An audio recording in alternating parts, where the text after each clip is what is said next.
Sometimes one simple question is all it takes to expose just how weak a political argument really is. And that's exactly what you're about to see. Before we dive into the full story, comment where you're watching from and don't forget to like and subscribe so you don't miss the next one. In this clip, veteran UK journalist Victoria Derbyshire sits down with a former Trump national security advisor, and what starts as a routine interview quickly turns into a tense exchange.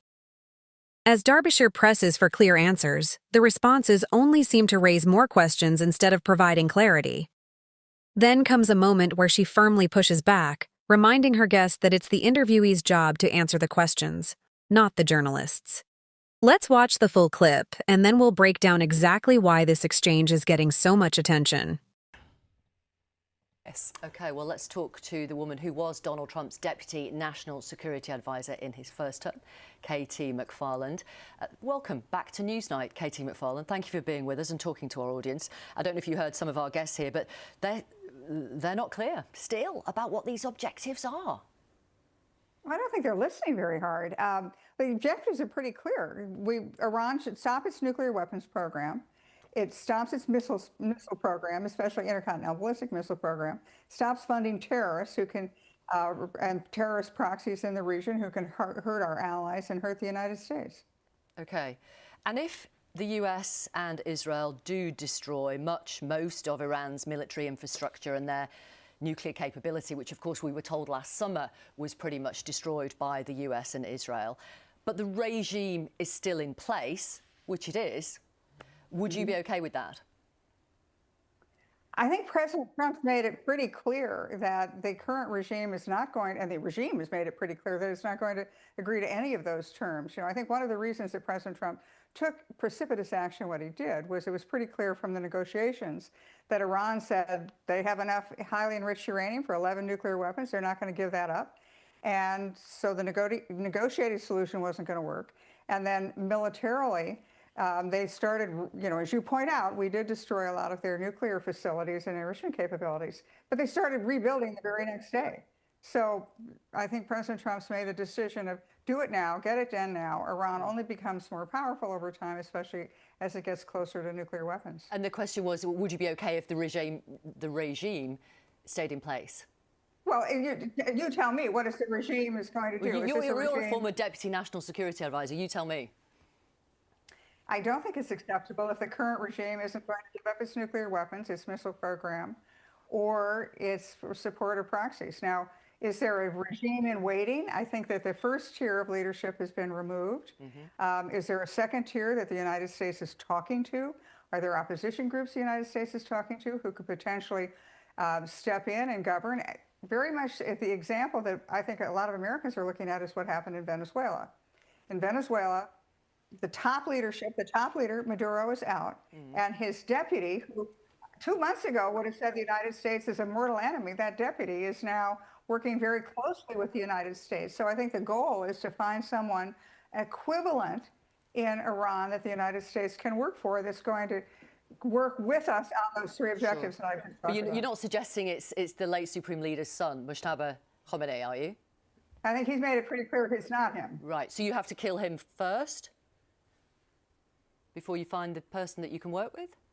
Well, I think that the United States has not all of the senior leaders of Iran have been eliminated. And is the United States talking to them? I don't think the president should be telling you or me or anybody else who he's talking to behind the scenes. But the assumption is that they know who in the Iranian leadership is somebody who they can work with, or the individuals who they can work with, and that's who they're probably talking to right now. OK. Thank you very much for your time this evening, Katie McFarland. Thank you. At the end of the day, this interview felt like another example of a political spokesperson relying on familiar talking points without ever getting to the heart of the questions being asked. Plenty of words were spoken, but for many viewers, very few concrete answers actually emerged.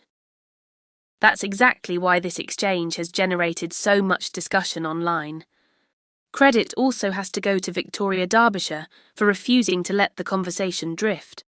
Instead of simply accepting broad statements, she kept bringing the discussion back to the original questions. And when the response shifted into, well, you tell me, She immediately pushed back.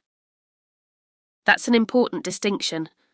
The person conducting the interview isn't there to provide the answers, they're there to ask the questions. The responsibility to explain policy belongs to the official being interviewed.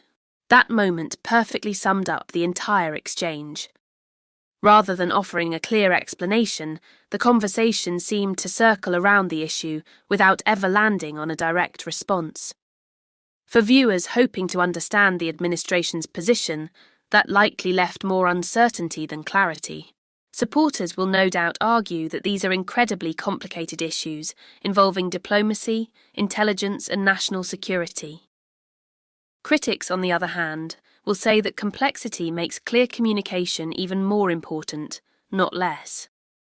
When governments make major foreign policy decisions, people naturally expect officials to explain the reasoning behind them in a way that the public can understand. And that's why interviews like this matter.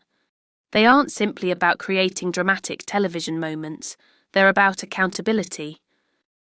When journalists continue asking direct questions and refuse to settle for vague responses, they're doing exactly what many viewers expect them to do.